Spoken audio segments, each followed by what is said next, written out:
সিপিআইএমের রাজ্য সম্পাদক মোহাম্মদ সেলিম, তার সঙ্গে আমরা কথা বলবো যে নির্বাচন তো প্রায় এসে গেল। আপনারাও নিশ্চয়ই আপনাদের রণকৌশল সাজাচ্ছেন। 2021 আপনারা কংগ্রেসের সঙ্গে গেছিলেন, কংগ্রেসের সঙ্গে এবার আপনাদের অবস্থান কি? হ্যাঁ, এটাই বলছি। তাহলে আমরা গত পুজোর পর থেকেই বাম ফ্রন্টের যারা শরিক তাদের সঙ্গে আলোচনা করছি। 4 দফা আলোচনা হয়ে গেছে, এবার একটা ফাইনাল স্টেজে আছে। এবং সেখানে দাঁড়িয়ে, কারণ অন্য কারোর সঙ্গে কথা বলার আগে তো আগে নিজের ঘর গোছাতে হয়। তাহলে সিপিআইএম, তারপরে বামফ্রন্ট, তারপরে এটা বামফ্রন্টের সিদ্ধান্ত অনুযায়ী বামফ্রন্টের বাইরে যে বাম দলগুলো আছে তাদের সঙ্গে আমরা আলোচনা করছি। সবটা আলোচনা সম্পূর্ণ হয়নি, কারণ এই আলোচনাগুলো আমি করছি না। আমরা সিপিআইএমের লিবারেশনের সঙ্গে কথা বলেছি এবং তারা একমত, তারা বামফ্রন্টে থাকবেন না, কিন্তু বামফ্রন্টের সহযোগী হিসেবে আমাদের সমর্থনে, এবং তারা আমাদের সমর্থন করবেন। আমরা একসঙ্গে এই বিজেপি তৃণমূলকে পরাস্ত করার জন্য লড়ব। আসনটা নিয়ে 2-1 দিনের মধ্যে আমরা বসলে, এরপরে যেদিন বসবো আমরা সেদিন ফাইনাল হয়ে যাবে। কিন্তু যতক্ষণ না বাম শরিকদের সঙ্গে হচ্ছে, তা বাম শরিক বাইরে যারা আছে তাদের সঙ্গে করতে পারবো না, এই জন্যই আটকে আছে। এরপরে বামের বাইরে যে অংশ আছে তার মধ্যে ইতিমধ্যে আইএসএফের সঙ্গে আমাদের কথা হয়েছে এবং তারাও নীতিগতভাবে সম্মত হয়েছে যে বামদের সঙ্গেই লড়বে তারা। এবং তাদের সঙ্গে এটাও আমরা বলেছি যে আর কে আসবে না আসবে এটা কোনো শর্ত থাকবে না। বামফ্রন্টের শরিকদের যেরকম বলেছি, আইএসএফকে সেরকম বলেছি, আইএসএফও সেরকম বলেছে যে কে আসবে না আসবে তার সঙ্গে আমাদের এরকম কোনো নিঃশর্ত হবে, শুধু ইস্যু ভিত্তিতে, বিজেপি তৃণমূল বিরোধী অবস্থান থেকে। এরপরে কংগ্রেস। এবার কংগ্রেসের মুশকিল হচ্ছে, এখনও পর্যন্ত আমাদের যা খবর আছে, বিভিন্ন দল, যে ছোটো ছোটো দল আছে তারাও চিঠি লিখেছে বামফ্রন্টের চেয়ারম্যানকে, আলোচনা শুরু হয়েছে বা শুরু হয়নি, হবে। তো কংগ্রেস দলের দিক থেকে কোনো কিছু বলা হয়নি। যখনই হয়, আমরা উপনির্বাচনের সময় দেখেছিলাম যে একদম শেষ মুহূর্তে গিয়ে বলে, যখন বামফ্রন্ট প্রার্থী ঘোষণা করে দেওয়ার পর্যায়ে আছে, তখন বলে আমরা লড়বো।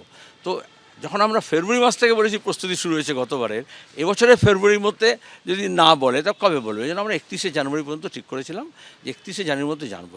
আমরা কালকে জানলাম যে গত কয়েকদিন ধরে বোঝা যাচ্ছিল যে কংগ্রেসের তরফ থেকে তৃণমূলের কাছে কিছু ওভারচার্জ পাঠানো হয়েছে, ফিলার্স পাঠানো হয়েছে, কয়েকটা আসন দিয়ে যদি কিছু সমঝোতা হতে পারে।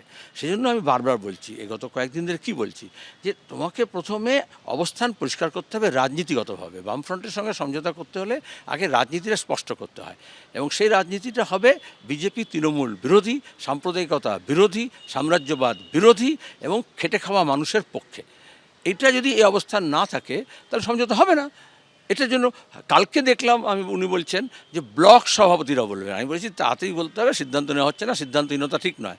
তো হচ্ছে ব্লক, আমি খুব ভালো হয়েছে, আমি শুভঙ্কর বাবুর কথা মাথায় রেখে আমাদের সমস্ত জেলার সব কমরেডদেরকে বলবো, যেখানে যেখানে কংগ্রেস আছে, ব্লকে কেন বুথ পর্যন্ত তাদের সঙ্গে কথা বলুক, তারা বিজেপি তৃণমূল বিরোধী শক্তিকে শক্তিশালী করবে না তৃণমূলের সঙ্গে যাবে। এবং এরপরে কিন্তু বলতে পারবেন না যে আমি দল ভাঙাচ্ছি, কারণ একসঙ্গে আমরা লড়েছি।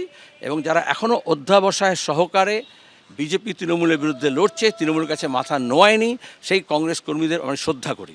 যারা অনেক লোভ প্রলোভন, এমনকি মার ধর, লাঠি গুলি, জেল, জরিমানা সিপিএম যেমন ভুগেছে এরাও ভুগেছে, তারা তৃণমূলকে যায়নি, সেই মর্যাদা দিতে হবে। এবার তৃণমূলের নেতৃত্বের সঙ্গে যদি কংগ্রেসের ব্যবসায়িক বা বাণিজ্যিক বা রাজনৈতিক সম্পর্ক হয়, তার জন্য এরা কেন কোল্যাটারাল ড্যামেজ হবে? এবিপি আনন্দ, এগিয়ে থাকে, এগিয়ে রাখে।